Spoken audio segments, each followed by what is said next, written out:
Hey, a very good morning, everyone. This is Anshika, and today we are going to discuss about Drago molecules. This is our lecture number 7 of our chemical bonding series. तो ma'am हमें पता है कि जो सारे molecule होते हैं hybridisation के थ्रू फॉर्म होते हैं, बिना हाइब्रिडाइजेशन के कोई मॉलिक्यूल नहीं फॉर्म हो सकता. But what if I say कि there are some molecules some molecules this is O, those form without hybridization without hybridization without hybridization. तो मैम कुछ ऐसे भी मॉलिक्यूल है जो कि हाइब्रिडाइजेशन के बिना फॉर्म होते हैं. Those are called Drago molecule. अब मैम हाइब्रिडाइजेशन और बिना हाइब्रिडाइजेशन मतलब ड्रैगो मॉलिक्यूल में क्या डिफरेंस है, किस तरीके से इनकी हाइब्रिडाइजेशन रहती है. तो अगर मैं हाइब्रिडाइजेशन वाले कंडीशन की जनरल केस की बात करूं तो मैम इसमें क्या होता है कि जैसे ये एटॉमिक ऑर्बिटल है और मान लीजिए यहाँ साइड एटम लगे हुए हैं. ठीक है, इसको थोड़ा सा हम बनाएंगे बड़ा. एक मिनट इसे रफ ही कर लो. Okay, there are side atoms. ठीक है, यहाँ पे आपके साइड एटम लगे हुए हैं. तो हाइब्रिडाइजेशन में क्या होता है, एक जनरल केस में क्या होता है कि मैम यहाँ रिपल्शन क्रिएट होता है. ऐसे ही साइड एटम्स के बीच में रिपल्शन क्रिएट होता है जिसकी वजह से ये इस फॉर्म में स्टेबल नहीं होती. और एक अब स्टेबल होने के लिए क्या काम करती है कि मैम स्टेबल होने के लिए एक परफेक्ट ज्योमेट्री एक्वायर करती है एंड एक हाइब्रिड ऑर्बिटल फॉर्म करती है. तो इसे क्या करना पड़ा मैम, रिपल्शन क्रिएट हो रहा था साइड एटम की वजह से, तो इसे एक परफेक्ट ज्योमेट्री में जाना पड़ा, मतलब एक हाइब्रिड ऑर्बिटल बनाना पड़ा, हाइब्रिडाइजेशन करना पड़ा. अब मैम ड्रैगो मॉलिक्यूल का क्या केस होता है. तो मैम ड्रैगो मॉलिक्यूल की अगर हम बात करें, ड्रैगो मॉलिक्यूल्स, तो मैम ड्रैगो मॉलिक्यूल में क्या होता है मैम, सेंट्रल एटम तो होता है बड़ा, ठीक है, और साइड एटम होते हैं मैम छोटे छोटे. सेंट्रल एटम होता है आपका बड़ा और साइड एटम होते हैं मैम छोटे, जिसकी वजह से यहाँ कोई रिपल्शन क्रिएट नहीं होता भी है तो बहुत माइनर रिपल्शन क्रिएट होता है, जिसकी वजह से ये इसी फॉर्म में स्टेबल हो पाते हैं. यहाँ स्टेबल क्यों नहीं थे, क्योंकि मैम साइड एटम के बीच में रिपल्शन क्रिएट हो रहा था, इसलिए इसे एक नई ज्योमेट्री बनानी पड़ी. बट ड्रैगो मॉलिक्यूल में क्या होता है मैम, सेंट्रल एटम बड़ा होता है, साइड एटम छोटे होते हैं, जिसकी वजह से इनके बीच में रिपल्शन क्रिएट नहीं होगा भी तो बहुत कम क्रिएट होगा, जिसकी वजह से ये इसी फॉर्म में स्टेबल हो जाते हैं.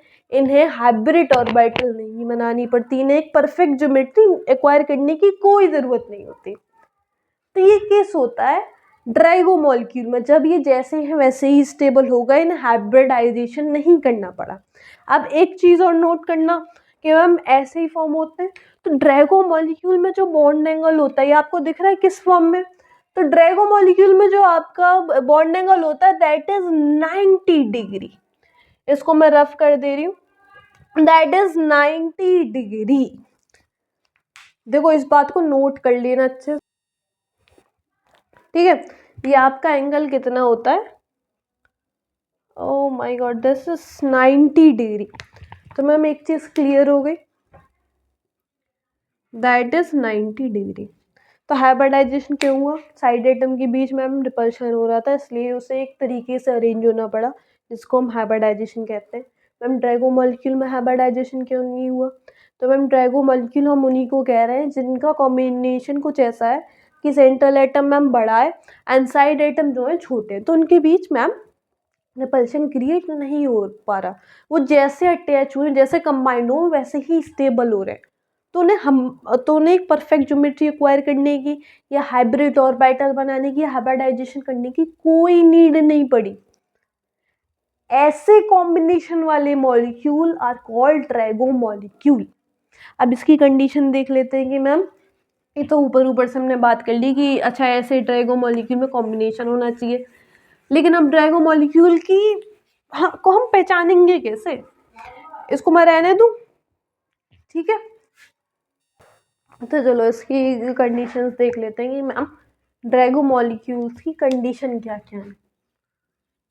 बस इसमें एक चीज याद रखना कि ऐसा ही कॉम्बिनेशन होगा कि मैम जब साइड एटम जो है आपके side atoms, this is the, side atoms are small and less electronegative, and less electronegative को हम जस्ट ई एन लिख दे रहे हैं, ठीक है। कि जब हम साइड एटम तो स्मॉल होंगे, स्मॉल, एक मिनट, स्मॉल फ्रॉम सेकंड और फर्स्ट पीरियड, जो आपके साइड एटम होने चाहिए वो छोटे होने चाहिए, इधर सेकंड पीरियड से हो या आपके फर्स्ट पीरियड से हो। अगर थर्ड पीरियड का कोई आपका साइड एटम आ रहा है लाइक फॉस्फोरस या उससे आगे वाले, तो वो कंसीडर्ड नहीं होंगे ड्रैगो मॉलिक्यूल में। ड्रैगो मॉलिक्यूल में छोटे से छोटा साइड एटम होना चाहिए लाइक हाइड्रोजन, ठीक है। एंड इसमें साइड एटम की एक और बात लिखो कि side atom should be less electronegative. अब मैम लेस इलेक्ट्रोनेगेटिव क्यों ना, छोटे की बात तो मैम हमें समझ आएगी, रिपल्शन क्रिएट नहीं होगा तो वो हाइब्रिडाइजेशन नहीं करेगा तो सही स्टेबल रहेगा। तो छोटे की बात तो हमें समझ आ गई, छोटा होना चाहिए। अभी लेस इलेक्ट्रोनेगेटिव क्यों होना चाहिए, तो मैंने कहा अब एक बात समझना है इसमें कि मान लो एक हमारे पास मेटल है, इसका जो एस और डी ऑर्बिटल का गैप है वो इतना है। जब आपका साइड एटम हाइड्रोजन है, तो जब आपका जो है जो साइड एटम है अगर वो हाइड्रोजन है तो आपका मेटल के जो एस और डी ऑर्बिटल का गैप है इतना है। बट यहाँ अगर मैं हायर इलेक्ट्रोनेगेटिव साइड एटम ले आऊं तो भाई जो ये हायर इलेक्ट्रोनेगेटिव या कहो मोर इलेक्ट्रोनेगेटिव आपके साइड एटम होते हैं, ये क्या करते हैं मैम, ये करते हैं कि ये एस और डी के गैप को कम कर देते हैं। पहले हाइड्रोजन की प्रेजेंस में मेटल के एस और डी ऑर्बिटल का गैप कितना था मैम, ज्यादा था। बट जैसे ही ये more electronegative like fluorine like आपका साइड एटम मेटल से अटैच हुआ, तो इसकी प्रॉपर्टी की याद रखना कि एस और डी ऑर्बिटल के गैप को कम कर देगा। अगर ऑर्बिटल का गैप कम हो गया, ऑर्बिटल पास पास आ गए, तो मैम कहीं ना कहीं ये ऑर्बिटल्स मिलके हाइब्रिडाइजेशन कर जाएंगे, दे विल डू हाइब्रिडाइजेशन। यहाँ दूर दूर से हाइब्रिडाइजेशन नहीं हो रहा था, बट जैसे ही हाई मोर इलेक्ट्रोनेगेटिव एटम आया, साइड एटम आया, एस और डी के गैप को क्या करेगा मैम, कम करेगा। मैम कम हो जाएंगे, पास पास आ जाएंगे तो मैम हाइब्रिडाइजेशन हो जाएगा। अगर हाइब्रिडाइजेशन हो गया तो मैम फिर तो कोई कॉन्सेप्ट ही नहीं रहेगा ड्रैगो मॉलिक्यूल का, क्योंकि ड्रैगो मॉलिक्यूल में हम क्या बात कर रहे हैं कि विदाउट हाइब्रिडाइजेशन, हाइब्रिडाइजेशन जिन मॉलिक्यूल में नहीं है। तो इसी वजह से जिसकी हाइब्रिडाइजेशन ना हो, इसी वजह से हम मोर इलेक्ट्रोनेगेटिव एटम कंसीडर नहीं करते। तो ड्रैगो मॉलिक्यूल में जो आपका साइड एटम होना चाहिए छोटा होना चाहिए सेकंड पीरियड या फर्स्ट पीरियड से। मैम लेस इलेक्ट्रोनेगेटिव होना चाहिए, क्यों होना चाहिए, क्योंकि मैम ये हाइब्रिडाइजेशन करा देगा मोर इलेक्ट्रोनेगेटिव। तो ध्यान रखना फ्लोरीन आपका ड्रैगो मॉलिक्यूल में कंसीडर नहीं होता, जहाँ भी side atom as a side atom as a क्या वो फिर जहाँ भी फ्लोरीन दिख जाए वो ड्रैगो मॉलिक्यूल के केस में नहीं आएगा। आई थिंक साइड एटम की बात क्लियर हुई। I am going to rough it, okay. Now अब जरा सेंट्रल एटम कैसा होना चाहिए इस पे बात कर लेते हैं। तो मैम सेंट्रल एटम के बारे में बात करी गई है कि जो आपका central atom Ca is central atom should be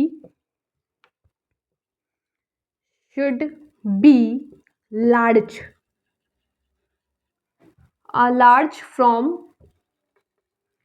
third or onward period period. तो मैम जो सेंट्रल एटम होना चाहिए ना वो बड़ा होना चाहिए। अब जितना सेंट्रल एटम मान लो बड़ा है तो साइड एटम्स को वो उतना दूर दूर रखेगा। अब जितने दूर साइड एटम रहेंगे उतना ही मैम रिपल्शन कम होगा। मैम उतना ही कम रिपल्शन होगा तो ज़्यादा स्टेबल रह पाएगा मॉलिक्यूल बिना हाइब्रिडाइजेशन के।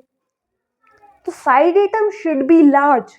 और कैसे किससे होना चाहिए मैम, या तो थर्ड पीरियड से हो या थर्ड पीरियड से ज़्यादा से हो, थर्ड पीरियड या ऑनवर्ड। सेकेंड पीरियड से सेंट्रल एटम नहीं होना चाहिए। मिनिमम केस है कि मैम थर्ड पीरियड से हो तो चल जाएगा, या थर्ड पीरियड से ज़्यादा हो। सेकेंड पीरियड का सेंट्रल एटम ड्रैगो मॉलिक्यूल में नहीं चलेगा। एंड फोर्थ कंडीशन है मैम कि central atom should have lone pair. Central atom should have lone pair. देखो जितना हमारा थर्ड पीरियड में भी रहता है तो उसका अगर हम नाइट्रोजन की भी बात करें तो NH3 पे जो होता है आपका एक लोन पेयर होता है। तो जैसे जैसे हम पीरियड्स में आगे जाते जाते हैं वैसे उन पर लोन पेयर आते जाते हैं। तो इस बात की टेंशन मत लो, इसको जैसा आप ध्यान रखो कि सेंट्रल एटम पर लोन पेयर होना चाहिए। बाकी थर्ड पीरियड और उससे ऑनवर्ड पे हमेशा लोन पेयर एग्जिस्ट करता है, इसमें कोई टेंशन वाली बात नहीं है। बाकी आपको देख भी लेना है कि मैम लोन पेयर है कि नहीं है।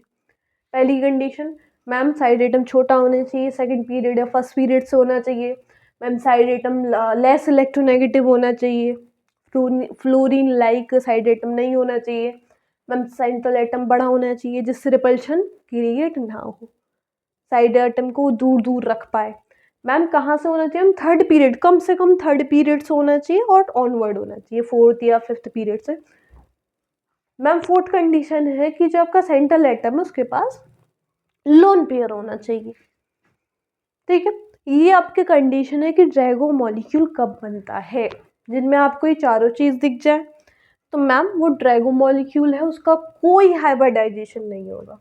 अब मैम ये ड्रैगो मॉलिक्यूल कौन कौन से होते हैं, एग्जाम्पल दो। ठीक है, तो मैंने कहा मैम देखो सब कुछ एग्जाम्पल देख लो क्योंकि हमें कुछ मालूम भी होना चाहिए कि हाँ ड्रैगो मॉलिक्यूल कौन कौन से होते हैं।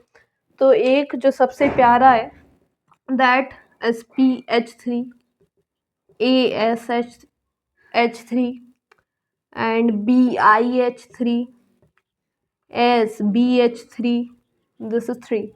एंड और देखो तो ma'am H2S, H2Se, H2PO, H2Te। तो इसमें अगर तुम देखो इसको एक बार ध्यान से देखो तो मैम अगर हम सेंट्रल एटम देखें तो मैम ये थर्ड पीरियड से, ये उससे आगे fourth period, fifth period, sixth period. तो मैम थर्ड पीरियड से बड़े बड़े पीरियड वाले हैं सारे सेंट्रल एटम। आप साइड एटम देखो मैम, साइड एटम में सारे हाइड्रोजन लग रहा है। हाइड्रोजन किस पीरियड से, मैंने कहा मैम फर्स्ट पीरियड से। Hydrogen is less electronegative.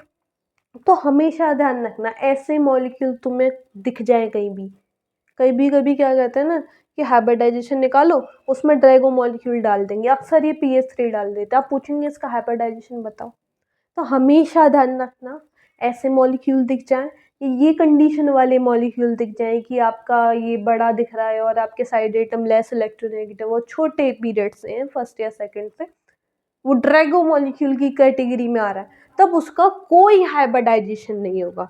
And कोई हाइब्रिडाइजेशन नहीं होता। और एक और चीज ध्यान रखो, इसको वैसे मैंने लिखवा भी दिया है कि बॉन्ड एंगल,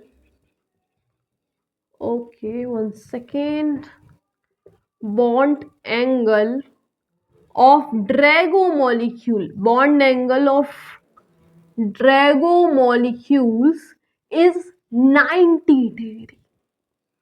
सबसे छोटा बॉन्ड एंगल जो होता है वो ड्रैगो मॉलिक्यूल का होता है। अगर आप टेट्राहेड्रल की बात करें तो मैम 109 डिग्री होता है, ट्राइगोनल प्लेनर की बात करें तो मैम 120 होता है, लीनियर की बात कर रहे हैं मैम तब भी 180 होता है। तो ड्रैगो मॉलिक्यूल का बॉन्ड एंगल, क्योंकि इसमें हाइब्रिडाइजेशन हो ही नहीं रहा है, 90 डिग्री होता है, जो कि सबसे कम होता है। अगर आपको अरेंज करने के लिए दे दे डिफरेंट मॉलिक्यूल्स और उसमें बॉन्ड एंगल पूछे, और कोई आपका ड्रैगो, आपको पता है कि ड्रैगो मॉलिक्यूल है, तो बिना झिझक के सबसे कम बॉन्ड एंगल में उसी को दिखाना कि मैम ड्रैगो मॉलिक्यूल का बॉन्ड एंगल सबसे कम होगा। बिना देखे लगा देना सबसे कम bond angle ma'am Drago molecule का होगा। So this is something about Drago molecule. Hope this will help you. So till then take care, bye bye, मिलते हैं अपनी नेक्स्ट वीडियो में।